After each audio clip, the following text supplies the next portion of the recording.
Assalamualaikum sahabat yang budiman. Kali ini kita bicara mengenai sejarah. Saat ini kita akan menceritakan buku yang menarik berjudul Nusantara, A History of Indonesia, karangan Bernard H. M. Flekke. Video ini menceritakan banyak penduduk Batavia meninggal karena malaria dan pemberontakan serta pembunuhan orang-orang Cina. Pada tahun 1732,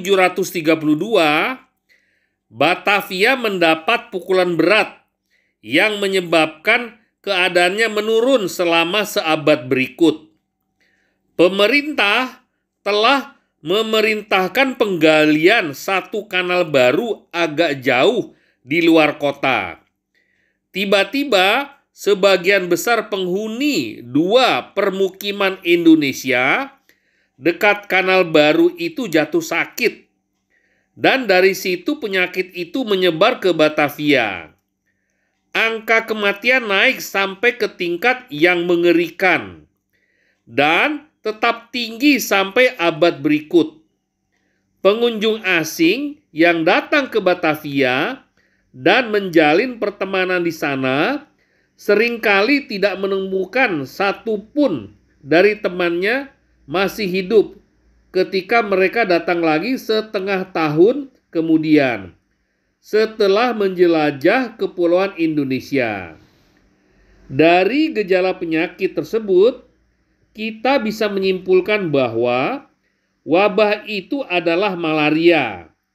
Tapi tidak bisa dijelaskan mengapa penyakit itu muncul begitu tiba-tiba, atau paling tidak, mengapa penyakit itu menyebar luas begitu mendadak setelah tahun 1731.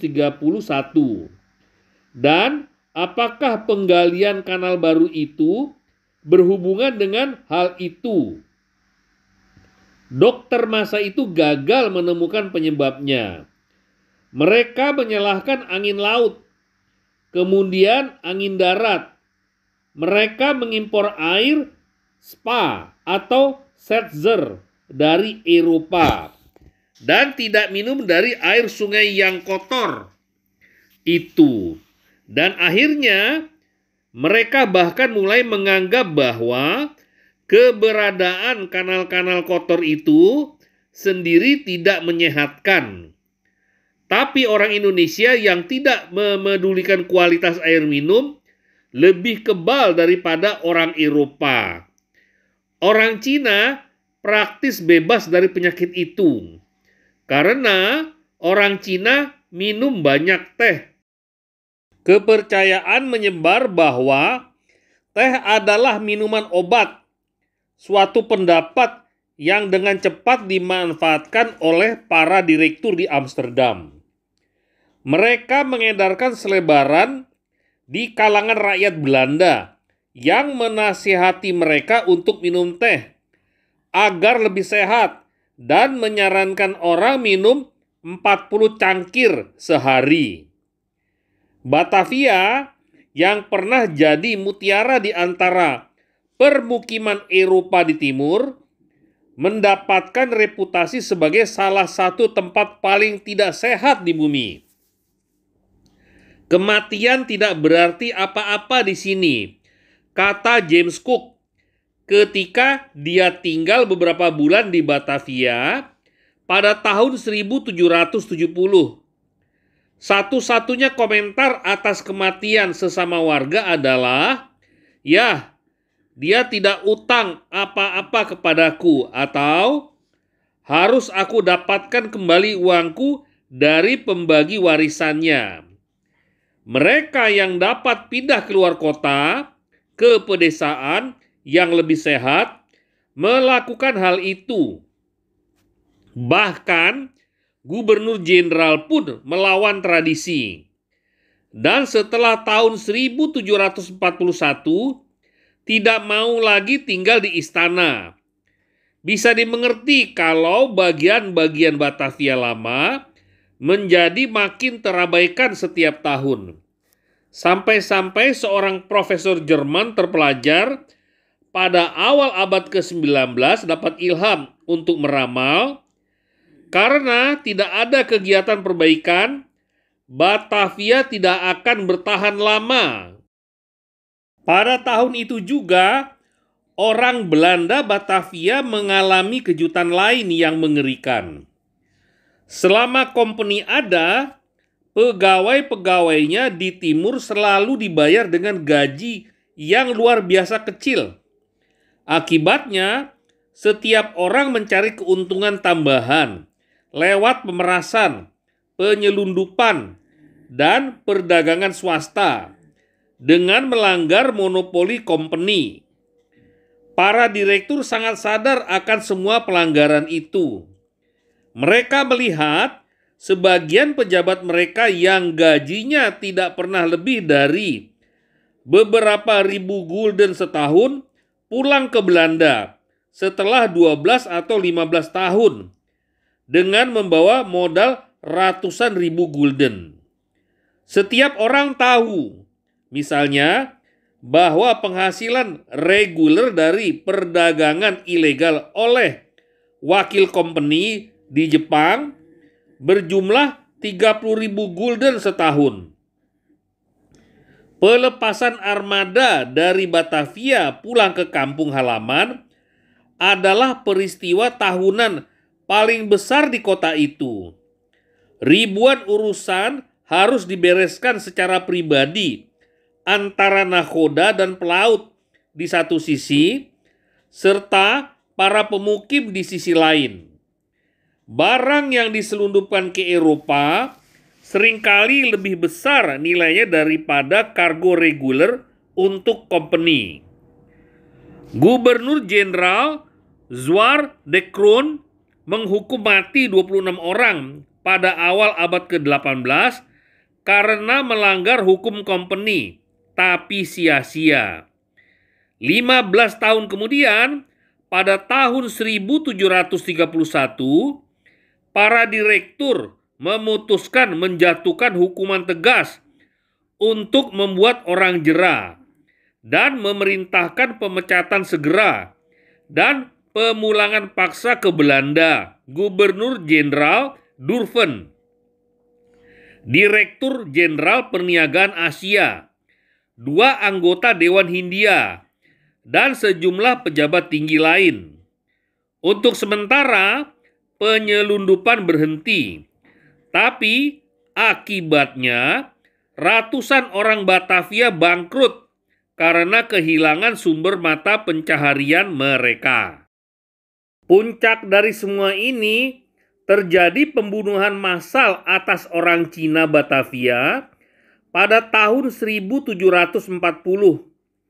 Sudah sejak tahun 1721, warga terhasut oleh cerita aneh mengenai konspirasi Jawa yang katanya dirancang oleh Peter R. Berveld, seorang warga kelahiran India dari keturunan Jerman Siam.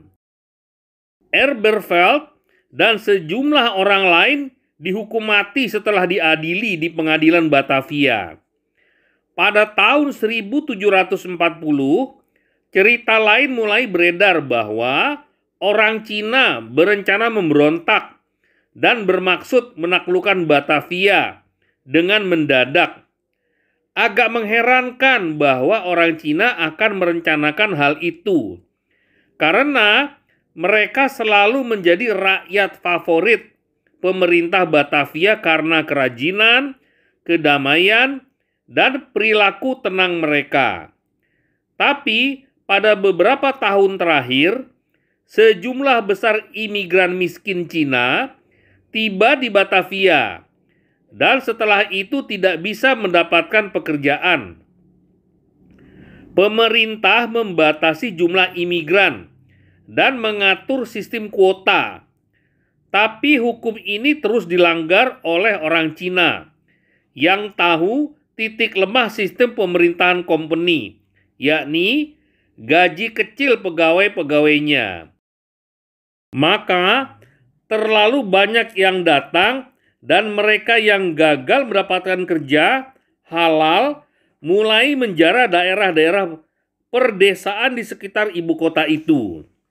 Pemerintah memutuskan mendeportasi semua orang Cina pengangguran ke Ceylon atau Sri Lanka dan Afrika Selatan. Ketika embarkasi dimulai, suatu cerita beredar di antara orang Cina bahwa ini cuma trik pemerintah untuk menguasai para korban, dan bahwa sesudah itu orang-orang Cina malang itu akan dilemparkan keluar kapal di tengah laut. Company punya catatan kegiatan buruk, tapi ia tentu saja tidak pernah melakukan, bahkan membayangkan pun tidak, kejahatan seperti itu. Tapi ada orang Cina yang jadi nekat.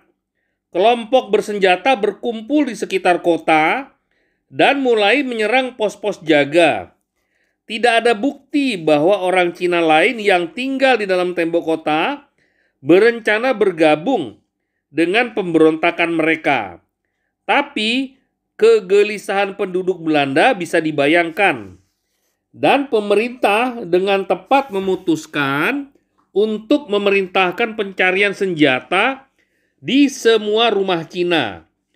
Ketika pencarian dimulai, terjadi kebakaran dan kemudian pemerintah kehilangan kontrol. Pelaut, serdadu, warga Belanda, dan budak Indonesia turun ke jalan dan mulai membunuhi orang Cina di mana-mana. Beberapa ribu tewas dalam bencana itu. Pemerintah tampak tak berdaya atau tidak mau menghentikan pembunuhan massal sebelum yang paling buruk terjadi. Setelah itu, anggota-anggota Dewan Hindia mencoba meletakkan seluruh tanggung jawab di pundak Gubernur Jenderal yang pada gilirannya dengan tepat berpendapat bahwa atas semua tindakan pemerintah, gubernur dan dewan sama-sama bertanggung jawab. Para direktur company di Amsterdam memerintahkan penangkapan gubernur jenderal ketika dia pulang ke Belanda. Dan penyelidikan kemudian berlangsung bertahun-tahun tanpa hasil jelas. Sampai di sini dulu sahabat. Video selanjutnya kita akan melihat pengkhianatan Raja Madura terhadap Mataram. Jangan lupa di-subscribe. Terima kasih.